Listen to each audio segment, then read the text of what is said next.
Hey, welcome to your November 22 Portland real estate market update. Brad Hammond here with you. Let's get right into it. I've got some quick updates for you, and then we can kind of dive in to into the actual numbers. If you don't have time, let's just go over this really quickly. Listings are up slightly, but demand is way down, and that's where the biggest issue is with our current market. Maybe issue isn't quite the right word.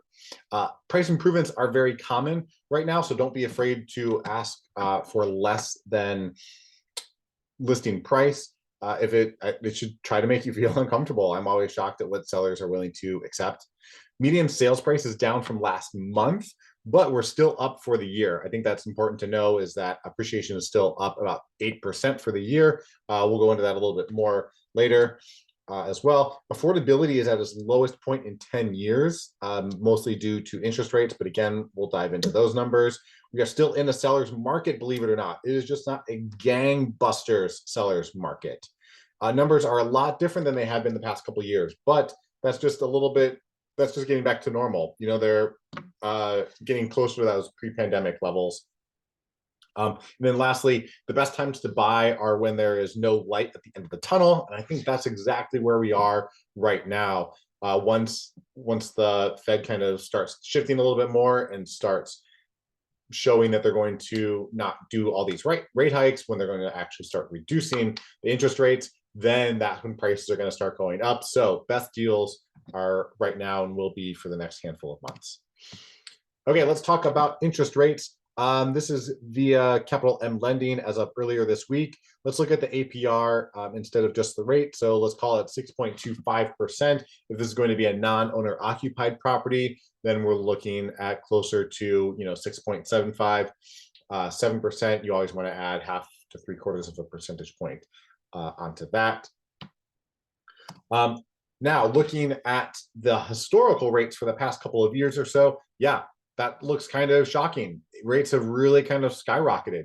And the reason is that the Fed wants to inflict pain on businesses and people. They want to create demand destruction and increase inventory and lower prices that way. That all sounds kind of doom and gloom, but that's exactly what it is that they're trying to do. The Fed is no longer worried about going into a recession. To dial the economy back, the Fed really only has one tool, which is to increase interest rates. However, if they want to get us out of a recession, they have a lot more levers and tools for that. So they are no longer afraid of going into a recession. I don't think that it's any secret that we are in a recession, or that we will be at some point soon. However, all this stuff takes a good amount of time, for things to start taking effect, and for us to get the data, at least like 3 to 6 months for things to start actually taking effect. And I think we're in the middle of that right now. So closed sales. Red is for this year. So you can kind of see, it looks like October in 2022 really fell off a cliff.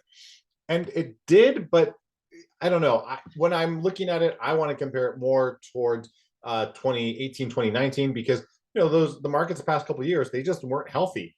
So yeah, it does look like things have fallen off a cliff, but we're really just kind of adjusting back to normal at this point. We are just kind of getting back to those pre-pandemic levels. And that's, I think, what everybody wants to do. 2017, 18, 19, those were good years, not a ton of appreciation year over year. And I think that's just a really, really kind of healthy market to be in. So going into pending sales, yeah, this is going to be a leading indicator versus the closed sales, which is a lagging indicator. And it does look kind of scary. There aren't nearly as many pending sales as there were the past couple of years. But again, let's compare it to pre-pandemic levels, not post-pandemic or pandemic levels. And then, as you can kind of expect to see, total active listings, because of that, are going to be quite a bit higher because of those levels as well.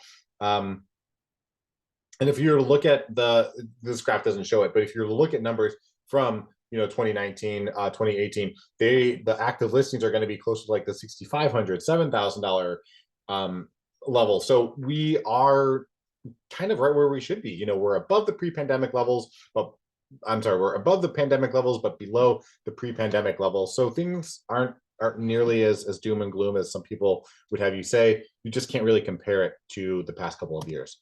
Going into new listings, this is again kind of what I was saying is there are less new listings, but take a look. I think that's just kind of the trend for uh, the natural cycle, the annual cycle of the market is things always kind of go down from September, October, November on. I think that going into November, we're going to kind of line up. Same thing with December for compared to the last couple of years.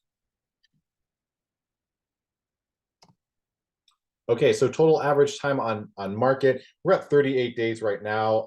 It just looks like this is going to continue to climb as sellers drop out of the market, as new listings start to rise and things like that.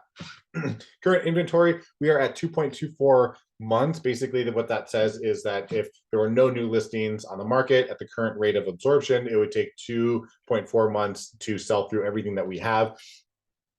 Some people say that 6 months is an average market between buyers and sellers. I think that here in the Portland market, that's going to be closer to 3 months. So we're definitely getting there, but it is still considered a seller's market. So average sales price versus median sales price. I like to look at the median sales price so that it takes away the top and the bottom numbers on there. So I think it gives you a little bit better of an average. So yeah, prices did go up right before the Fed was signaling that rates were going to go up. There was a big rush to the market, and then they've been falling down. And I think that's going to kind of continue until rates drop.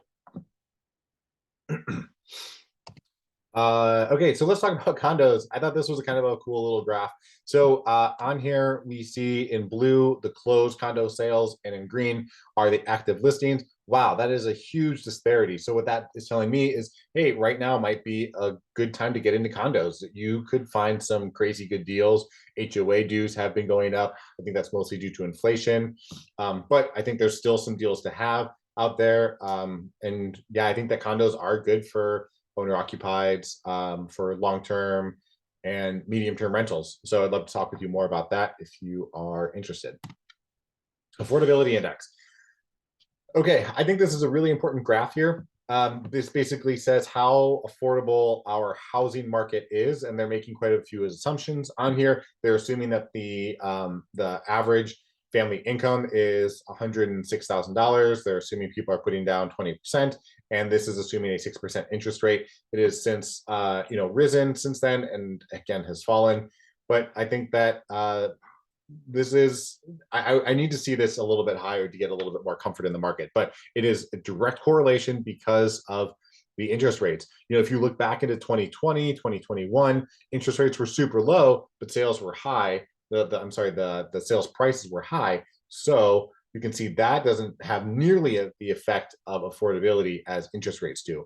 So once interest rates start going down, you're going to see this affordability rise, and prices are going to rise along with it.